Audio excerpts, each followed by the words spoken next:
Si Francis Bartek ay milyonaryong Polish na nagtagumpay sa negosyo ng konstruksyon sa France. Nakatira sa Monaco, mayroon siyang 2 anak na lalaki at 1 babae, si Stella. Walang trabaho at spoiled ang kanyang mga anak. Laging nagbubulakbol si Alexander para makipagtalik sa iba't ibang babae. Si Stella ay maghapong nag-shopping, at si Philip ay laging may mga palpak na ideya sa proyekto at pinapabayaan ang mga utos ng ama sa kumpanya kapalit ng pagpaparty. Silang lahat ay sobrang bastos sa mga katulong at manggagawa. Isang umaga, pumunta si Philip sa opisina ni Francis na may dalang napakabubong ideya, ang pagkuha ng mga tao para i-break in ang sapatos bago suotin. Si Francis, na hindi kayang pagalitan ang mga anak simula nang mamatay ang kanilang ina, ay iisipin daw ito, ngunit ang kanyang kasosyo at matalik na kaibigang si Ferruccio ay nagpuna sa kakaibang ideya. Umalis si Felipe matapos bigyan ng ipapadala, at pinagalitan ni Ferruccio si Francis dahil sa pagiging malambot sa kanyang pamilya. Hindi na sapat ang dahilan ng pagkamatay ng kanilang ina. 15 taon na ang lumipas at sila'y mga matanda na. Samantala, sa mansyon ng mga Bartek, nagsimula na ang birthday party ni Stella. Ang tamad niyang Argentine na boyfriend na si Juan Carlos ay nagkukwento tungkol sa kanyang bayan habang patuloy na nagpapahayag ng pag-ibig kay Stella habang lalo siyang naiirita sa kakulangan ng juice. Pumunta siya sa kusina para sigawan ang service at naantala ni Matias, isang lumang kakilala niya na nasa catering service at hindi nagatubiling ipunto na masaya lang siyang makita ito dahil pagsisilbihan siya nito buong gabi. Nagtagal si Francis sa opisina bago pumunta sa party habang kinakausap ang litrato ng asawa at nag-iisip kung saan siya nagkamali at nainsulto ng sabihin ng housekeeper niyang si Marguerite na depressed siya. Lumabas na siya nang makarinig ng gulo at nakita si Carlos na binabasag ang mahal na vintage champagne nang subukan itong buksan gamit ang bola ng golf. Halatang bigo siya, pero imbes na aminin ang mali, sinisi ang waiter na may hawak ng bote dahil gumalaw ito. Pagkatapos, nakiusap sila ni Stella na makausap siya ng pribado, kaya binalik niya sila sa opisina at nakinig habang nililinis ang kanyang shotgun. Hindi sang-ayon si Francis kay Carlos at sinabi niya ito nang marinig na nais nitong pakasalan si Stella. Sabay pahiwatig na pera ni Francis ang gagamitin nito imbes na. Dahil sa galit, pinaalala ni Stella na palaging wala ang kanyang ama, kaya hindi ito paghingi ng permiso na magpakasal, kundi isa lamang formal na pagpapaalam bago mabilis na lumabas ang dalawa para magparty uli. Habang inanunsyo ni Stella ang engagement sa lahat, na ikinalungkot ng kaibigan niya, nakatanggap si Francis ng tawag kay Ferruccio na gaya ng hinala niya. Hindi ginawa ni Philip ang mga utos sa kanya, nagparty siya imbes na sumunod, gaya ng napatunayan sa video sa social media. Sa sandaling iyon, dumating ang principal ni Alexander na galit dahil sa pagbubulakbol at pakikipagtalik nito sa kanyang asawa. Lumitaw si Alexander sa itaas ng hagdan kasama ang 2 anak na babae ng principal dahil nakasiping din niya ang mga ito. Sising-sisi ang principal sa pagtanggap kay Alexander sa paaralan bilang pabor matapos siyang tanggihan ng lahat bago habulin si Alexander sa loob ng bahay. Ang makitang sabay-sabay na nagkakagulo ang mga anak ay huling dagok sa stress ni Francis at ang katawan niya ay bumigay na rin, na naging sanhi ng kanyang atake sa puso. Nagising si Francis sa ospital kasama si Ferruccio sa tabi niya. Dumating din ang mga anak niya pero sa halip na maging maalalahanin, nagsimula silang mag-away sa mga walang kwentang bagay, kaya nagpakita sa heart monitor na bumibilis ang tibok ng puso ni Francis dahil sa stress muli. Pinalayas silang lahat ni Ferruccio bago tanungin kung magiging proud ba ang asawa nito. Pagkaraan ng 2 buwan, ang magkakapatid ay dumating sa bahay. Desperadong mahanap ang kanilang ama nang malamang block ang kanilang mga credit card at cellphone at wala ring wifi sa bahay. Sa sandaling iyon, isang grupo ng mga pulis ang dumating at pinalibutan ang bahay at kinuha ang kanilang mga sasakyan, gamit ang isang search warrant. Lumitaw si Francis bitbit ang shotgun at inutusan ang mga anak na sumunod para makapuslit, at sa kalsada ay tinutukan niya ang isang driver gamit ang baril para agawin ang sasakyan nang sila ay tuluyan ng makatakas. Nang mawala sila, lumitaw si Ferruccio at binayaran ang driver para sa serbisyo nito. Habang papuntang Marseille kung saan sila ligtas, sinabi ni Francis na gipit ang kumpanya dahil sa nilustay na pondo, kaya na-freeze ang mga account nila at pinaghahanap na silang batas dahil sa pandaraya. Ang pangunahing suspek ay si Ferruccio, na nawala noong nakaraang araw. Ayaw niyang may makausap silang iba tungkol dito hanggang sa maayos ito, kaya kinuha niya ang kanilang mga phone at itinapon sa kalsada para di rin sila matrack. Pagdating nila sa Marseille, nandidiri ang magkakapatid sa simpleng buhay ng masa, at lalong lumala ang dumi sa paningin nila nang dalhin sila sa tutuluyan nila, ang kinalakihang bahay ng ama, na luma at sira-sira na. Maraming bombilya ang pundi at kailangan nilang maghati sa kama, pero pwede na muna to. Habang naghahapunan ng pritong tinapay, sinabi ni Francis sa mga anak na kailangan nilang magtrabaho para mabuhay. Kinabukasan, ginising sila ni Francis ng alas 6 ng umaga para makapaghanap ng trabaho habang nasa bahay lang siya at inaayos ang mga sira sa bahay dahil hindi siya pwedeng lumabas at baka mamukhaan siya ng mga pulis. Pinakain niya sila noon, kaya sila naman ang bubuhay. Mahirap din ang pag-aayos para lumabas. Marumi ang tubig sa gripo at ang lababo ay katabi lang ng inidoro ng walang harang na pinto sa pagitan. Kaya nagpabango na lang si Stella habang pinapanood si Philip na dumudumi ng walang toilet paper na pampunas pagkatapos.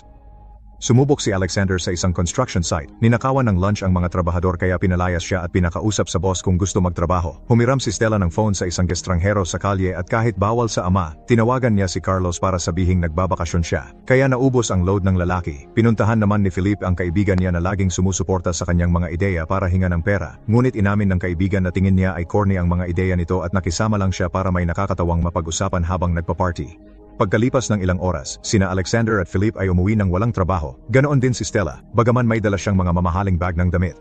Lumalabas na nagkapera siya sa pagbenta ng relo ni Felipe, pero imbes na pagkain, nag-shopping siya. Nag-away ang magkakapatid at bilang ganti, binuhusan ni Felipe ng sabon ang kanyang mga bagong damit. Naabala sila sa pagdating ni Marguerite at Matias, na tinawagan ni Stella kanina. Nagdala siya ng mga tuwalya at damit, at sinabi ni Matias kay Stella na maaari siyang pumunta sa restaurant na pinagtatrabahuhan niya para sa interview. Sinubukan din ni Marguerite na mag-abot ng ipon, pero tinanggihan ito ni Francis at pinaalis siya matapos itong pangakuin na hindi ito ipagsasabi. Kinabukasan, pumunta si Stella sa restaurant at tinanggap bilang waitress on trial. Nahirapan siyang balansehin ang tray at may mga nahuhulog siya ng hindi sinasadya, pero naghugas siya ng mga plato at isda nang wala namang reklamo. Nabubuwisit siya sa mga customer, at natagalan siyang malaman kung aling mesa ang alin at kumuha ng order sa maraming tao ng mabilis. Samantala, nagpunta si Felipe sa isang job agency. Nagulat ang clerk na wala siyang karanasan o kwalifikasyon pero humihiling ng senior management position na may mataas na sahod at service car. Lahat ay under the table dahil may problema siya sa pulisya.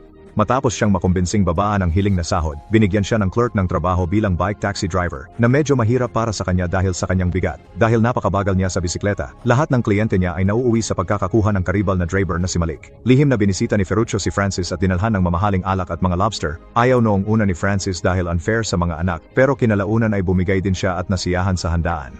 Nang sabihin niyang magiging abala siya sa pag-aayos ng bahay, nagtaka si Ferruccio kung para nga ba ito sa mga anak. Bigla silang may narinig na ingay mula sa bahay at kinuha nila ang shotgun para mag-imbestiga. Para lang malaman na si Alexander ay natulog lang sa loob imbes na maghanap ng trabaho. Agad na pinaalis ni Francis si Ferruccio at sinubukang iligpit ang mga plato bago pa ito makita ng kanyang anak. Pero huli na, nahanap siya ni Alexander at nakilala ang balat ng lobster. Nagdahilan si Francis na nakuha niya ang lobster sa pangingisda at naniwala naman si Alexander na mapagbigay ang kalikasan. Nag-uwi ng pera sina Felipe at Stella na hinati ni Francis sa pagkain at bahay. Nang marinig nila na ang tanging bagay ginawa ni Alexander ay matulog, nagalit sila kaya hindi siya binigyan ng pagkain. Sabi ni Alexander, hindi niya sila kailangan at naghahanap ng prutas at berry sa paligid ng bahay, pero lahat ng ito ay nagdulot ng sakit sa kanya kalaunan. Kinabukasan, sinabi ni Francis kay Alexander na maaari siyang kumita kung tutulong siya sa pag-aayos. Siya ayusin ang bahay. Nagtataka siya bakit hindi ito binenta ni Francis, gayong hindi naman ginamit noon, pero sagot lang ni Francis ay mahalaga ito sa kanya. Sa restaurant, nakipagtalo si Stella sa isang kliyente dahil naging bastos ito tungkol sa kulang na sangkap nito. Medyo galit siya nang pumunta sa kusina para hingin ito at naisipang magbitiw, pero ipinaalala ni Matias na ganito na talaga siya noon. Minamaltrato rin ng mga waiter, kaya huwag siyang magtaka kung ganun din ang matatanggap niya. Natuto si Stella na imulat ang kanyang mga mata sa katotohanan at nagpa siya na manatili at magpakumbaba. Kaya ginantimpalaan siya ni Matias sa pagpapakita kung ano ang ginagawa nila sa mga bastos na customer. Dinudura ng mga kusinero ang kanilang pagkain. Pagkatapos, si Stella ay nagsimulang magpakasipag, naglilinis ng sahig at naghuhugas ng pinggan kung kailangan. Sa gabi pagkatapos ng hapunan, nagtalo ang mga kapatid kung sino ang maghuhugas ng pinggan at aksidenteng nasabi ni Felipe na dating anorexic si Stella. Nagulat si Francis sa balita at nagtaka kung bakit hindi siya nilapitan ni Stella para humingi ng tulong, kaya itinuro ng mga kapatid na lagi siyang ama na wala at pinanggit ang lahat ng napalampas niya dahil abala sa trabaho. Si Stella ay sinasadya ang pagsusuka sa loob ng 1 taon, hanggang sa pumayat siya ng 10 kilo. Si Alexander ay nakulong ng isang gabi nang mahuli siya ng pulis na may dalang marijuana, at nang si Felipe ay naospital ng 2 linggo dahil sa peritonitis, hindi siya dinalaw ng kanyang ama dahil nasa Japan ito at hindi nito kinansela ang business trip. Ngunit alam nilang hindi magdadalawang isip ang kanilang ina na lumipad para bisitahin sila. Naramdaman niyang nililitis siya, umalis si Francis sa silid, sinabing hindi siya dapat sisihin sa lahat ng problema nila. Kinabukasan, napuno na si Felipe kay Malek na laging nagnanakaw ng kliyente niya kaya kinumpronta niya ito. Sa simula, nagtalo sila at tila mauuwi sa suntukan, ngunit bigla nilang natuklasan ang pagmamahal sa collector trainers at naging magkaibigan. Samantala sa bahay, inayos ni Alexandre ang tubo na ikinahanga ni Francis. Nang tanungin niya kung paano niya nalaman ang tungkol dito, umamin si Alexandre na noong high school, inilihis nila ng kanyang mga kaibigan ang tubo ng dumi sa shower ng principal, at dahil doon, gumugol siya ng 2 buwan sa pag-aaral ng mga tutorial sa pagtutubero. Sa Monaco, si Carlos ay kasama ang best friend ni Stella na nagsabi sa kanya tungkol sa mga usap-usapan sa problema ng pamilya sa pera at kung sino ang may kagagawan.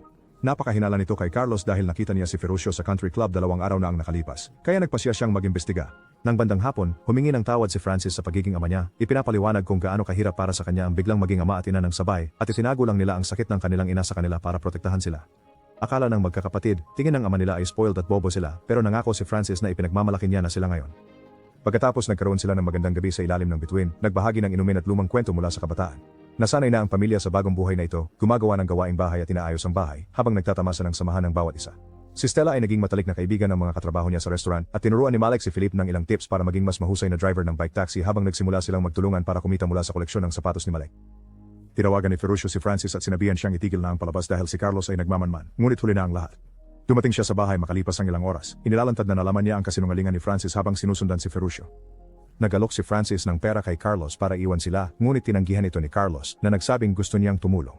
Pagdating ng magkapatid, sinabi ni Carlos na ibinenta niya ang ari-arian niya sa Argentina para bayaran ang utang ng pamilya kaya may access na sila sa kanilang mga account at mansyon. Ayaw niyang malaman ng mga anak niya na nagsinungaling siya para turuan sila, kaya nakisama si Francis sa palabas ni Carlos at pumayag na bumalik sa Monaco. Pagbalik nila sa kanilang bahay, sinabi ni Carlos na pwede na silang magpakasal at pumayag si Stella na halikan siya, pero mas nag-aalangan siya ngayon. Kinabukasan habang nag-aalmusal, sinabi ni Francis kay Marguerite ang bigat ng kanyang konsensya at ang pag-aalala niya sa pagpapakasal ni Stella sa isang masamang tao tulad ni Carlos, at hinikayat siya ni Marguerite na umamin. Nang talakayin niya ang usapin kay Ferruccio mamaya, ganoon din ang iniisip ng kaibigan niya, kaya tinanggap ni Francis ang kapalaran niya at nagpasya siyang kausapin ang mga anak niya. Alam ni Carlos na baka magsalita si Francis anumang oras, kaya isinama niya si Stella para magtanan. Hindi gaanong masaya si Stella sa ideya, pero nangako si Carlos ng tamang selebrasyon mamaya. Pagpasok nila sa City Hall, tinawagan ni Francis si Stella, pero kinuha ni Carlos ang telepono at sinagot, nagkunwari siyang masaya ang usapan imbes na marinig ang galit na sigaw ni Francis. Pinabaan niya ng telepono at sinabi kay Stella na aprobado ng ama ang kanilang pag-iisa, samantala, kinuha ni Francis ang mga anak at dinala sila para pigilan ang kasal. Ang nagkakasal ay ang vice-alkalde na Pipi, kaya medyo mabagal ang takbo ng mga bagay. Nang sa wakas magsimula ang seremonya, nadiskubre ni Stella na Kevin Leputre ang tunay na pangalan ni Carlos. Nagbigay siya ng dahilan na refugee ang ama niya kaya nagpalit ng pangalan, at bago pa niya makumbinsi si Stella na pakasalan pa rin siya, inistorbo na sila ng pamilya nito. Sinabi ni Francis na pera lang ang habol ni Carlos at hindi totoo ang pagbenta niya ng ari-arian para iligtas sila. Wala namang problema ang pamilya. Lahat ng iyon ay kasinungalingan lang na inimbento ni Francis para turuan ang mga anak nila. Ang mga pulis na nakita nila sa bahay nila noon ay mga bayad na aktor. Sinampal ni Stella si Carlos sa ginawa niya, saka lumabas kasama ang mga kapatid. Ayaw na nilang kausapin ang ama. 9 na buwan ang lumipas. Wala nang balita si Francis sa mga anak maliban sa buwan ng checking padala nila para sa dati niyang bahay, pero hindi niya ito kinukubra at tinatabi lang sa mangkok. Matapos ang meeting sa mga kliyente, nagkunwari si Ferruccio na nagkamali sa pagmamaneho at dumaan sa ibang kalsada na papunta pala sa lumang bahay ni Francis. May mga bulaklak din sa trunk para kay Stella dahil kaarawan nito. Sa bahay, maayos ang lagay ng magkakapatid. Kumikita na ng pera sina Philip at Malik sa pagtitinda ng sapatos, tubero si Alexander, at magbubukas ng restaurant sina Stella at Matthias. Sumama ang loob nila nang pumasok si Francis at napansin niya ang pagkailang nila, kaya binigay na lang niya ang bulaklak at humingi ng tawad sa huling pagkakataon. Nakonsensya ang magkakapatid at pinatawad siya, kaya pinabalik siya at pinasali sa selebrasyon bilang isang pamilya. Siguraduhing mag-subscribe at i-on ang notifications para sa iba pang mga video. Salamat sa panonood.